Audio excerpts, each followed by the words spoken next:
Hey guys, it's Stephanie from the Well-Doing Mom, and today I'm going to do a little walkthrough through Saxon's Algebra 1/2, or really their Pre-Algebra curriculum.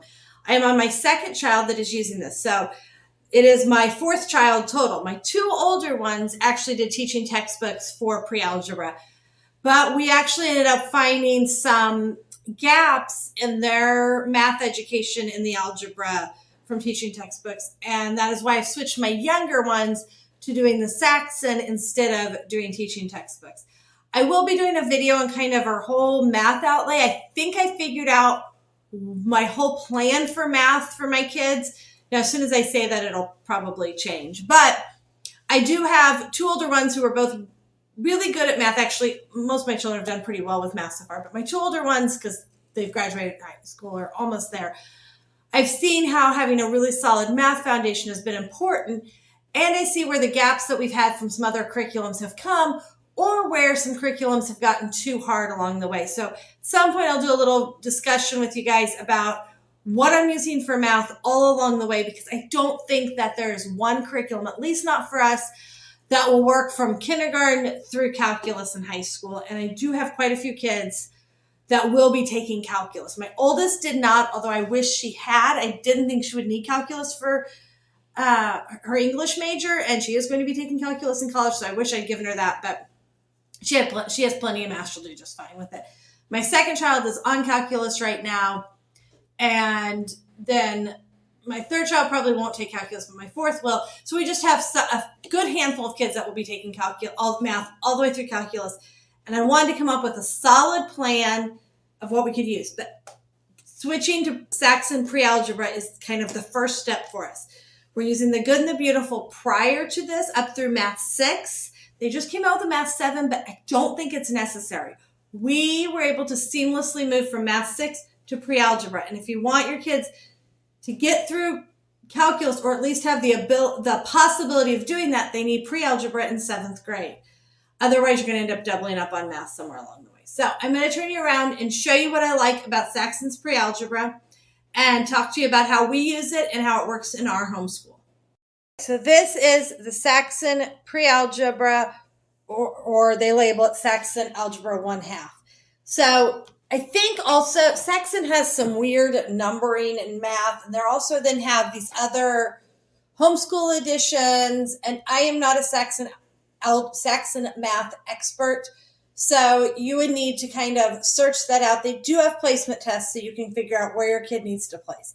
I will tell you, we went seamlessly from the Good and the Beautiful Math 6 to this Pre-Algebra. I knew it was going to work, or I was pretty confident it was going to work, I guess I should say, because I had a child doing this Pre-Algebra while my child was doing Math 6, and I could see that there was enough overlap and enough preparation that this was going to be a good transition point.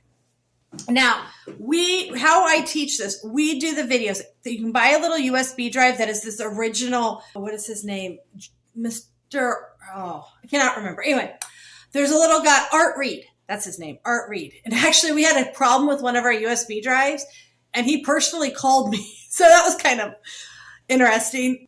But you can buy a little USB drive that plugs into your computer and watch the videos. And that's what my kids do. It's a video every day. I think they're probably 10 or 15 minutes long.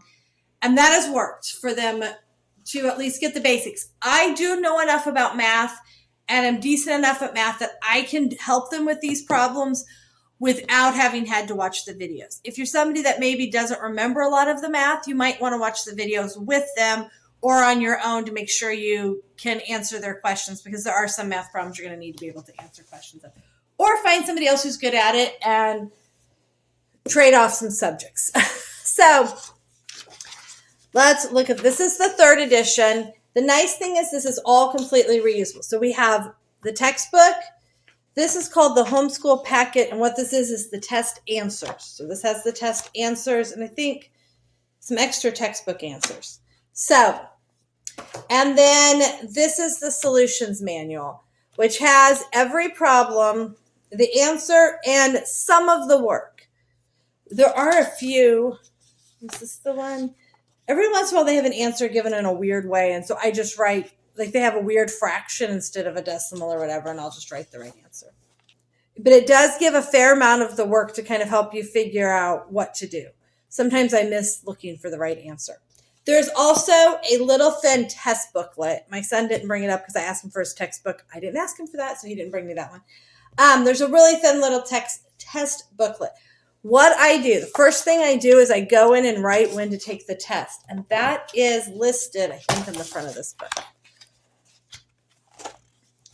So my kids are fairly independent learners as far as going to do their work. Let's see. It might be in the front of the test book. I think it's in the front of the test book. Okay, so in the front of the test book, it lists out when to take the test, after which lesson. And so I go in the book and, oh, here you go. I literally write test 7. So before he starts lesson 33, he needs to make sure he's done test 7. So that allows them to keep, he brought me the test book. Thank you. So here's the test book. I'm going to have to, I'm going to flip this over. I don't want, in case I don't want anybody to see the test. But so it lists the test, what material covers up through, and when to give it. So this way, I don't have to, when I'm planning out my week, I don't have to think, oh, what lesson is he on? Is he going to need a test? When are the tests? I just sat down one night, looked at this, and in each lesson wrote when to take the test. That way he can learn and do the material on his own. I check every couple of days, about every 2 days. They're never supposed to get more than 3 math lessons ahead of where I've checked. And then we sit down, we grade it. I'm getting ahead of myself. Sorry. So this tells you, one thing I love about this curriculum is notice it covers material up through, I don't know if you can see that, up through lesson 4, but the test isn't till lesson 8. That gives you 4 extra lessons to review before you take the test on this material. That review time is so great because it doesn't mean they have to learn it the first time it's introduced or the second time. It just slowly reviews material. And that's what I like about this section for pre-algebra and algebra. I have a different plan for geometry, but this is what I like because I feel like pre-algebra and algebra need lots of built-in review and need to build on each other. So let me show you how that works. I'm going to flip to a lesson in the middle of the book. So this is lesson 58. So what it does is it introduces the material, it explains it, gives some examples. I don't always love the way it explains things, but I know how to explain it on my own too. So then it has some practice problems that directly relate to the lesson. And then it has a set of problems. Now, these problems, next to each problem, let me see if I can hold it up so you can see. Next to each problem, it has a little number. That number tells you what lesson it came from, where it's reviewed from. So the review in this is very nice little cycle. It is a spiral math curriculum. So a concept is introduced, and then it's reviewed, and then it's reviewed some more, and then it's reviewed some more, and then it's added upon, and then it's reviewed some more. So there's just a constant review. So I feel like my kids, even one that maybe isn't the bestest at math, best is not a word, right, is able to be successful because there's just constant review. But it's not a kill and drill where it's like, do 30 of this type of problem. And then, okay, now let's move on. Here's a little introduction to it. Now we're going to do some of these other types of problems that you've done. And so it becomes very routine in how they're doing the problems. Hopefully that makes sense. I really, really like the spiral aspect of the pre-algebra and the algebra. Now, like I said, when I get to older grades, or old upper level math, I have a different plan because I don't think the spiral works as well for that. But that's not today. Today we're going to talk about this. So it gives them these problems. Now, it does have 30 problems plus these practice problems. If they watched the video and did all of this, this would take a very long time. So what we do is we do the odds. They do the odd numbers. Now, it'll tell you in this curriculum, don't just do the odd numbers. We do that. And that is because we cannot spend forever doing math. And we have found it works. Also, the nice thing is, so like look at 29 and 30 here. They're fairly similar. And it often works that way where they're kind of paired up and they're somewhat similar problems. So if she did 29 or he did 29 and wasn't successful at it, I can work through it with them, and then I can have them do number 30 on their own with me sitting there. And that gives them a chance to practice again with me sitting there. Same thing. So these kind of, a lot of times the even and odds will match up. If I know they're struggling with a certain concept, we will sit and just work several of them together. I like to do the show, we do it together, then they do it on their own method. So I will show them how to do it, then we talk through it and they answer questions as we do one together, and then they completely do one on their own with me sitting there. So that's my way of doing it if they're stuck on a type of problem. But because it has all this built-in review, I have other problems to do with them. Plus, I can go, oh, that's from lesson 52. We can flip back to lesson 52 if we don't remember how to do that and review how to do that. Or I can, if I'm like, oh man, we needed another problem from that, I can go to another lesson and look for one from number 52, which I'm not finding right off the top of the bat, but I can go through and say, okay, we need another problem that's from lesson 52. And we'll go and we'll find one from lesson 52 and we can do that one. Because with math, it's sometimes hard to just make up numbers. I've done that before and then we end up with really weird answers. So you can kind of look through and find one and be like, oh, there's another one from lesson 52. Let's try that one. So that kind of gives you a way to do that. So let's look at what's in the book. Let's look at the table of contents so you can see kind of the concepts covered. There are a lot. I will tell you that. I feel like this definitely covers a lot of material. My daughter, who is doing algebra from Saxon this year, it was a lot to get through this. And we kind of had to push and struggle, and we did some stuff together. But I will tell you, in the algebra this year, she is doing amazing. I don't feel like she had as good of a firm foundation in elementary school because I changed things around some, and we kept trying to find something that worked well. The Good and the Beautiful wasn't out back then, so she didn't have that. I really like it, so for those younger grades. So that's probably why some of this stuff she just didn't remember. She hadn't learned well. My son, who's doing it this year, is doing excellent. There are very few problems. But she's doing amazing in algebra now, and she's actually taking chemistry this year. I'm teaching her chemistry, and she's doing amazing at the math work on the chemistry, which is a lot of algebra. So you can see we start with just whole numbers, place value, multiplication, division patterns, addition and subtraction word problems. So some fairly basic concepts. We get into exponents. This does have a little bit of geometry worked into it, but that's not going to hurt anybody to have some of that practice. And then I'm just going to kind of leave it here so you can kind of see some of the different, I'm sure you can also look online. Christian Book usually has table of contents for curriculum. Proportions with fractions, fractional word problems, mixed numbers, but it definitely gets you lots and lots of different concepts. Scientific notation, I always love that as a science person. And then we just keep going. Algebraic phrases, properties of algebra, surface area of right solids. I do not care for those problems. Not looking forward to geometry next year. Triangles, negative bases, Roman numerals, markup, markdown, commission profit. So it does put in here compound interest. So some more life skill type of concepts that are really good. Probability, conversions, metric volume conversions. Those are really good before they get into some upper level science. Solid symmetry. Okay, so there are 123 lessons. But that does not count in the test. There are then 31 tests. And the last two tests are taken back to back. Because this kind of reviews all of it. It's like kind of the final test. So if you add those together, you get 154 days of lessons. So what we know is that if we get through once we are through test 16, we are halfway through the book and halfway through the material. I like to keep those halfway points in mind so that I know when to, if we're not halfway through by the end of January, we need to really push, and we're going to need to double up on math some days so that we can make sure that we're through there. what I had happen one year is a kid get really far in their math and not as far in their language arts. So anytime they had extra time, they would double up on math and never on language arts. And we got to the end of the year and they had a big chunk of language arts to finish up because they were done with their math. So I try to make sure we stay about halfway. I look at the quarter marks and the halfway marks to make sure we're kind of staying where I want to be.